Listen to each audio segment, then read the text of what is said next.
Hello, Foot Zoners. So glad that you're here at the Practitioner Training Program. Today we're going to talk about the art of foot zoning. We're going to give you some tools that you can use as you're working with your clients, as they're sitting in your chair. You can ask them right questions. You can really be in tune with your higher power. And so this is really going to help you become centered and open to receiving the inspiration that you need to be an instrument in God's hands. So that's the difference. That's the difference with our program and maybe other programs out there, is that we really help you to be able to be in a space where you can give all the credit to God and to your higher source, and to be able to really tune into what that person needs. I want to make sure you have the notes. So if you don't have the notes for this call, please email us at familyfootreflexology@gmail.com, or you can also find them on the Google document as well, because this is going to be packed full of information, and I want to make sure that you have what you need, the resources that you need. So let's get started. So I like to think of being a foot zoning practitioner as a way of sharing something that's so good and so delicious with someone else, and that is the love of Christ. And I like to compare it to an apple. So here's the apple here. It just tastes so good, so luscious, so yummy. I feel the joy inside when I partake of it that I want to share it with other people. And so that's your job as a foot zoner, is to give people a little taste of what it feels like to just be full of love and full of joy. Now, the person that is coming to you, what they bring to the table is what they're willing to release, what they're willing to accept, what they're willing to give up. And a lot of times they're not even conscious of it, but their spirit really is. And so when you bring the love and you bring the joy, and they bring what they're ready to release, then that synergistically has an amazing, powerful effect on that person, and that's where true healing comes. So with that, I just want to make sure that when you begin with a foot zone, that your intent is to really operate in 100% pure light, that there's no manipulation or control over that person, because that power is not used for good. So your intent really should be to operate in this pure 100% light. Your job is to help guide them to tap into their divine heritage. So let's go forward with this. Let's look into the ego. So first of all, we want to take out that ego. Okay, a lot of times we feel like, oh, I've got this amazing tool. I'm so excited. I just want to share it with everybody. I'm going to help everybody. I'm going to heal everybody. I'm going to change the world. Okay, but really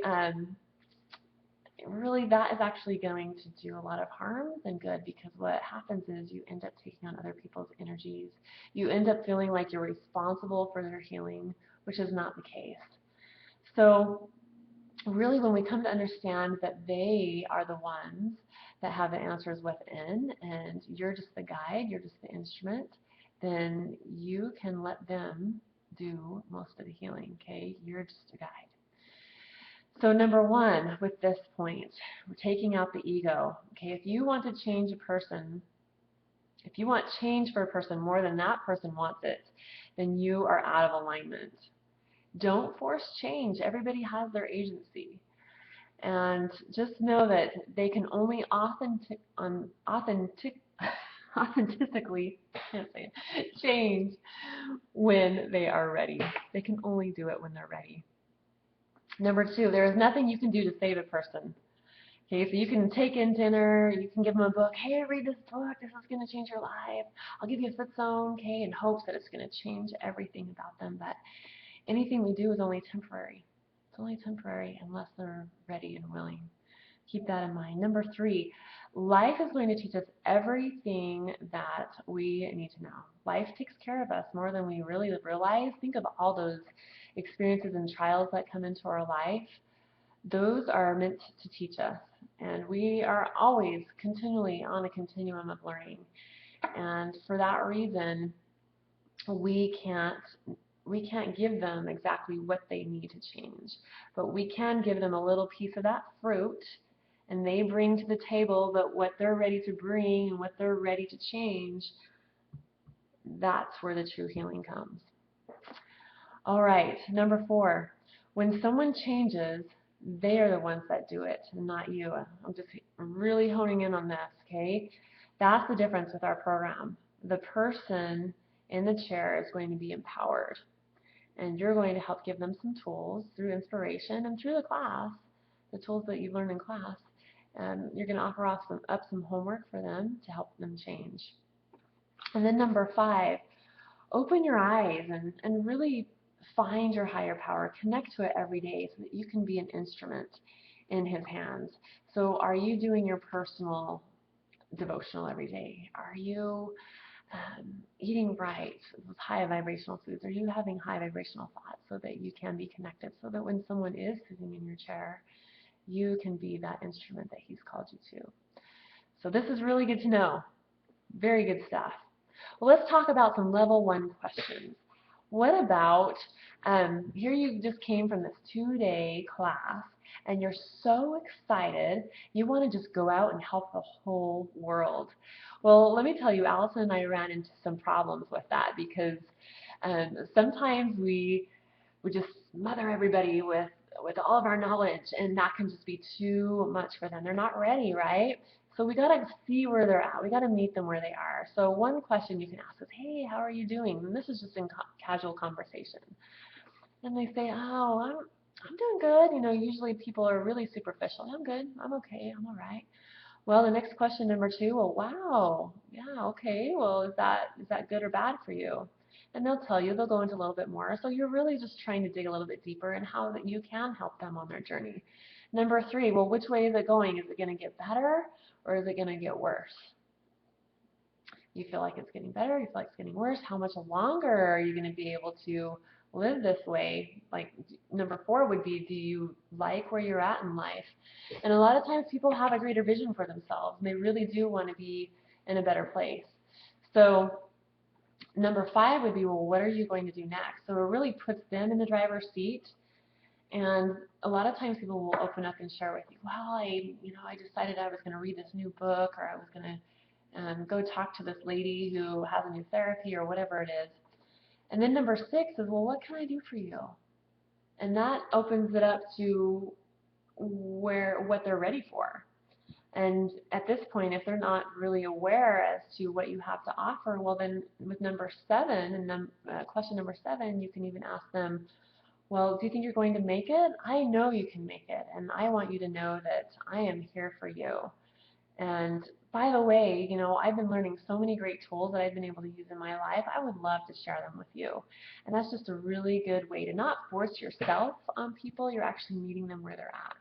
So use that with your people. And this is a great way to get new foot zoning clients, is you just kind of dive deeper, but really have these probing questions to see where they really are, instead of just a superficial surface thing, like how a lot of people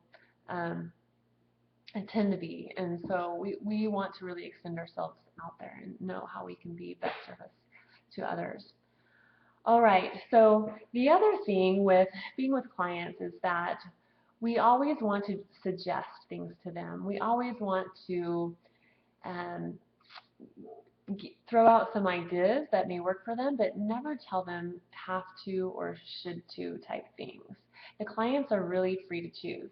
Really, our agency, our power to choose is one of the greatest things that we have. Because if you think about it, freedom is liberty from bondage. And we can be emotionally in bondage. We can also be in financial bondage, bondage in our relationships, codependency, whatever that is. And so we want to help them be able to break free from bondage. So when they step into action and come to a decision themselves, hi Taylor. When we step into, isn't she cute? So when we step into action and they create that for themselves, it's kind of like that idea is they come up with it themselves, then they're more apt to change because they're going to own it. So a lot of times you'll find that some people they just want to be told what to do. Well, just tell me. Just tell me what to do. More than likely, they're not ready for change. So if you run into that problem, just know that it's best not to tell them what what they should do, but really to always adjust. Okay, the next thing that I suggest doing is to have them write down or notice some negative things that they're believing about themselves. And a lot of times this will come up in foot zoning. And so remember that exercise, the truth and the lies, okay, the negative and the positive. And we had you in class write one side on the piece of paper, one lie. And then on the opposite side were the two positives, because those two positives need to balance out that one negative. So that's one way that you can come up with clearing out what they don't want. That's kind of like the evidence. It's kind of like saying, here it is. This is what the false beliefs that I have in my mind. Okay? And so from there, let's say that they're kind of fearful of maybe they're just not necessarily accepting of themselves as a wife and a mother. Okay? We know that is a lie, because we know that person is an amazing person. Maybe there's some things that person needs to work on, but first the belief of feeling amazing needs to come from within. So first off, we're going to clear that out, what their fear is, and we want them to come up with a positive. What is that positive? What do they really want? What do they want to feel like? And what does that look like to them? So on the positive side, they could say, well, I'm an amazing wife and mother, full of love and concern for my children. And then from that positive affirmation, they're actually going to describe back to you what that looks like to them. Okay, well, tell me what that looks like for you. And this sometimes can be where the tears come, because they see that movie play out in their minds, and it becomes real to them. Well, how I see that is my husband comes home from work, and I give him the biggest bear hug and a kiss, and my kids run to daddy, and you know, I'm just full of love and peace, and I listen to all my kids, and I look them in the eye when they talk. So whatever that is, have them describe it, because that's really how they want it. And the more they play that positive affirmation, that positive movie out in their mind, then it's going to become truth, because our mind doesn't know the difference between what's false and what's real. So we just have to repattern the brain to believe what is real and what is truth. So it's just a matter of reliving it, replaying that video out again and again and again. So that is one tip for you that you can use in the art of foot zoning, is to clear out the negative and bring in all the positive and help them see, help them fill that back in with what they do want. Okay, because they're going to focus their mind on that positive.